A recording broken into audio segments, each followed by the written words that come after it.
most people look at this as a job. They don't think about, like, with the exception of this community, okay, even Asmongold's community looks at this from the lens of drama. Do you understand? They don't actually think about the political movement that they are a part of. I'm sure that there are people who have genuine political convictions that are inside of Asmongold's community.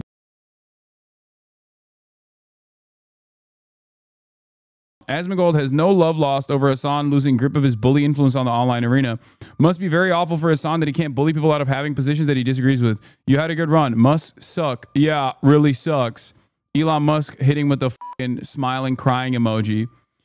The regression of political discourse continues, okay? The regression of political discourse fucking continues. That's crazy. This is the wealthiest person on the planet. And he is replying to my stalker account on the social media platform that he owns, while also celebrating that the social media platform that he owns unironically has become a horrible place for back and forth and for politics. Like, richest man on earth replying to Twitch drama, 0 aura points, minus 1 million aura points. What is Asmongold even talking about? I don't know. I haven't even looked into it, but I suspect that if I were to speculate, it would most likely be that, like, these guys claim that liberals bullied them all the time, and now they're the bullies or something. Like, it's just like vengeance politics. Like, first you perceive yourself as a victim for having abhorrent opinions about things. And then once, like, those abhorrent political opinions become the norm in platforms like the ones that Elon Musk owns, where people basically wear their bigotry and their stupidity as a badge of courage, which is what my point was. What is this? This is how Twitter and increasingly more online spaces feel nowadays. People are no longer able to feel shame and wear their bigotry and stupidity like a badge of honor. Yes, I understand. It must be very awful for Hasan that he can't bully people out of having positions that he disagrees with now. You know what's really funny about this? I never bullied Asmongold until he became this, like, right-wing demon. Or even when he had right-wing opinions, I was very charitable to him. And he was the one who has historically demanded that I get banned or maybe even go to jail, you know what I mean? For my opinions. So I don't know where he comes from with this, like, victimhood bullshit. People would yell at me all the time for not being more aggressive towards Asmongold. Like, I was incredibly charitable to Asmongold, far more than he deserved, really, and far more than he's ever demonstrated towards me after becoming a prominent right-wing political commentator. But it's, like, so strange because in the minds of his community, they operate as though they have this mentality that, like, I was the reason why he got banned or something. Like, they legitimately think I called for his ban, or at least I got him banned when he said the thing about Palestinians deserving genocide. It is what it is. Yeah, Bryce. Hey, listen, it was a good few years, right? You had a good run. But I think people are... Like, given my position as someone who's always been outside of the permissible commentary structure of mainstream media, I've never been Mr. Let's ban people, you know? Because I understand what goes around comes around.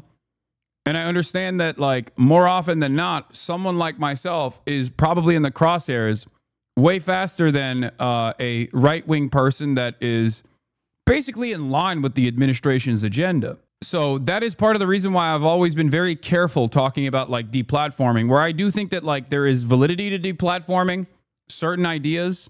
Okay. Not allowing certain ideas to fester is I think good for discourse in general.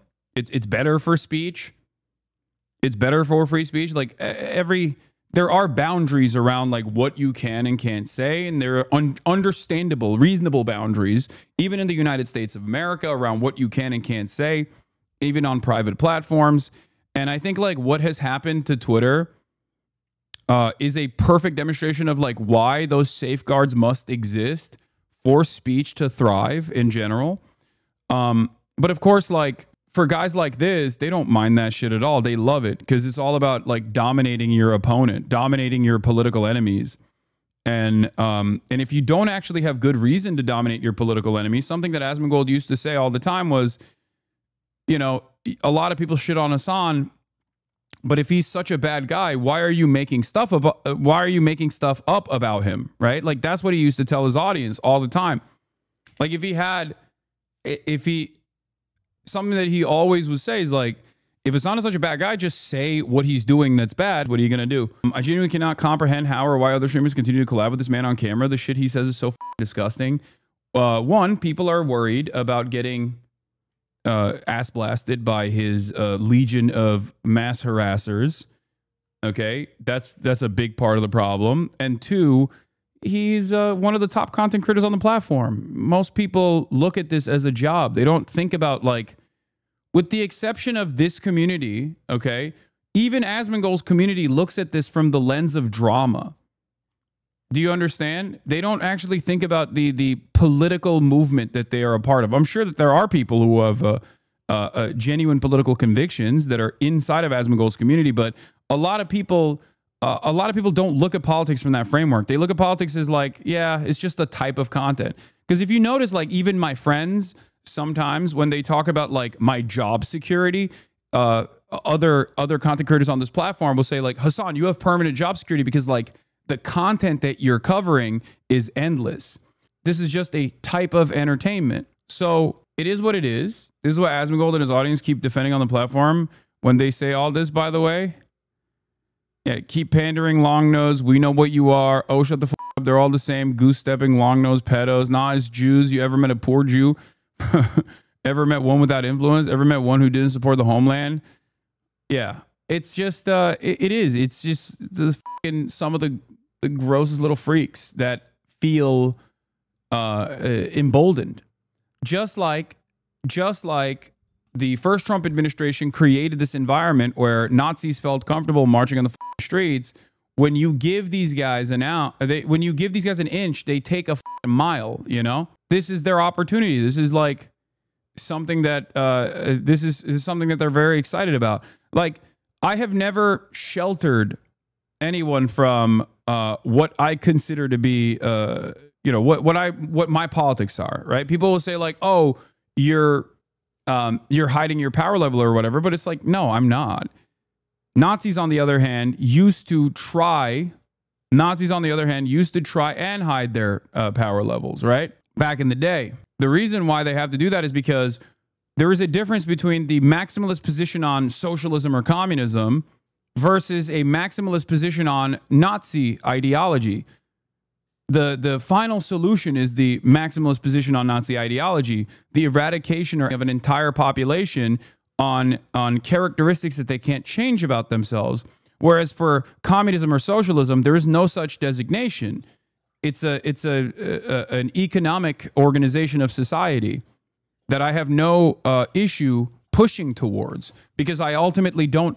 There is nothing shameful about it. There is nothing that contradicts with my values on that front. When you try to describe fascism to an onlooker in simple terms, one, they obviously are taught that it's bad and wrong, but two, it's bad and wrong in the most basic ways. Like, it's bad and wrong in the most basic ways. I think it's different, but you absolutely do the same thing. You even spoke the other day about how you soften your message in the same way when you speak at places like Oxford. Again, it's different, but it's exactly the same. No, okay? It's not the same at all. Because when someone asks me what my position is, I'm not ashamed of it. Like, I'm not hiding my position at all. I don't think you understand the difference. A Nazi will deny being a Nazi. I do not deny being a socialist. I have no issue being called a socialist. I don't even have an issue being called a communist. A Nazi, on the other hand, for understandable reasons, is going to try to shelter you, try to hide the truth about their actual political convictions. The reason why they try and hide it is because when you strip it of all of the aesthetics, the ideology comes down to a violent enforcement built around one ethnic identity or one religious identity, transcending above with notions of superiority over all other ethnic identities. That's not what communism is, and that's not what socialism is. Because violence is obviously, if we're going to talk about like violence as a permanent construct in politics, like violence is at the heart of all politics. Who gets to do it? Who is victim to it?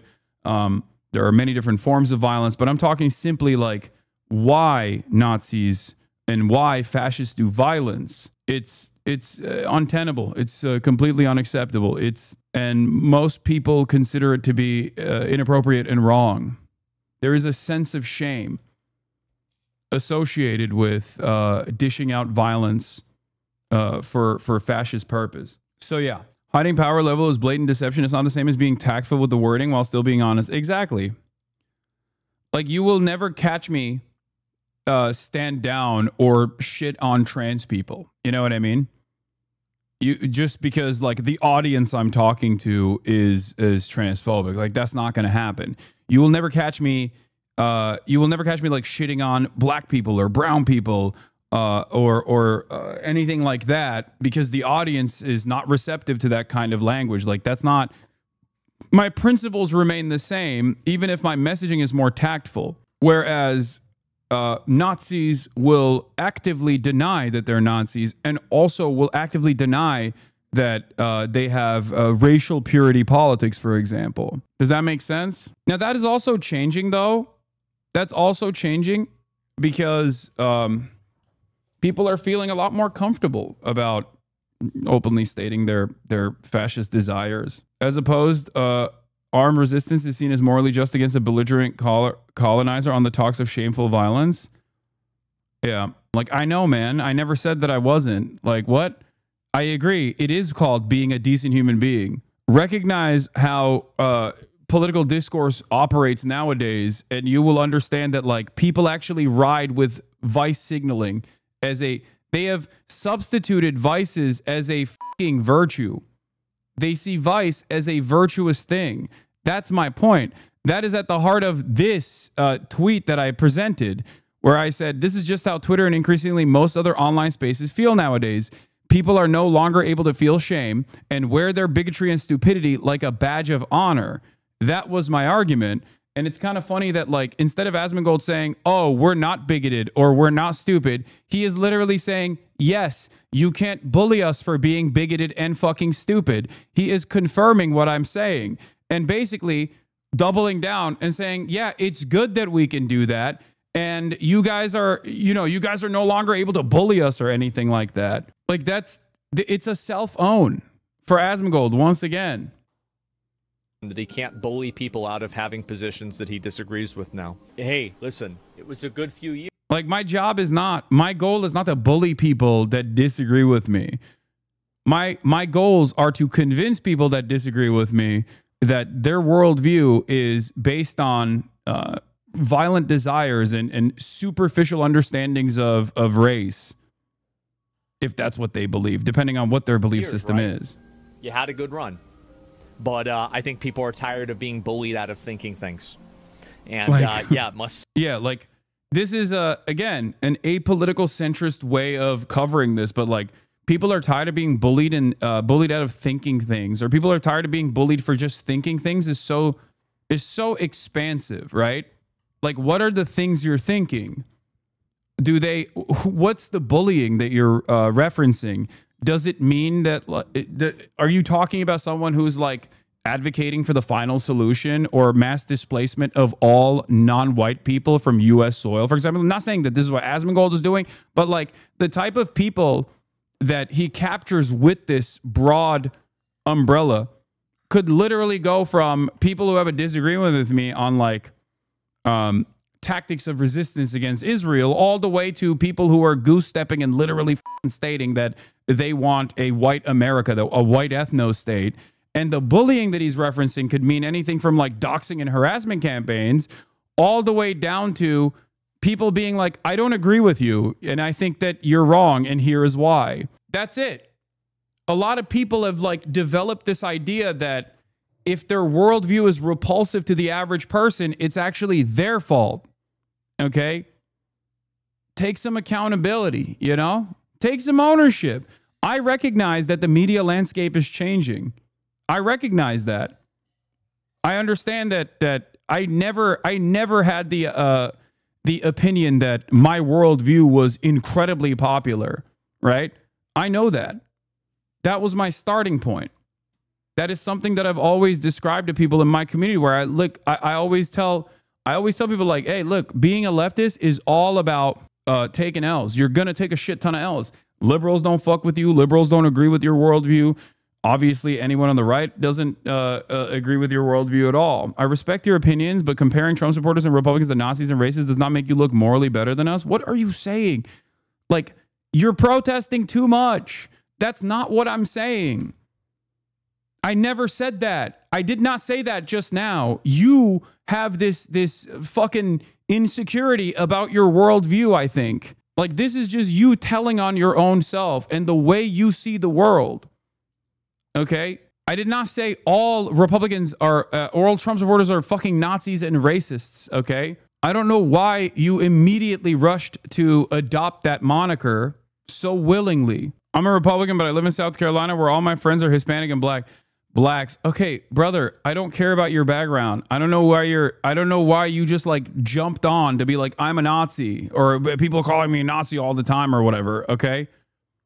My point was not that Asmongold himself is even this. Asmongold utilizes broad language over a spectrum of ideology that reaches all the way to fucking like neo-Nazis and shit. When saying like people are getting bullied, and it also, when he says people are getting bullied, that's also vague. Like, what does he mean by people getting bullied? I assume you mean please don't baby me or something. But like, what does he mean by being bullied? What does he mean by like people getting bullied for their own? Careful, don't let HasanAbi pull up your Twitter. It'll result in you reflecting your worldview and potentially improving yourself. Hell, I went out and got a job because of this guy. Nice.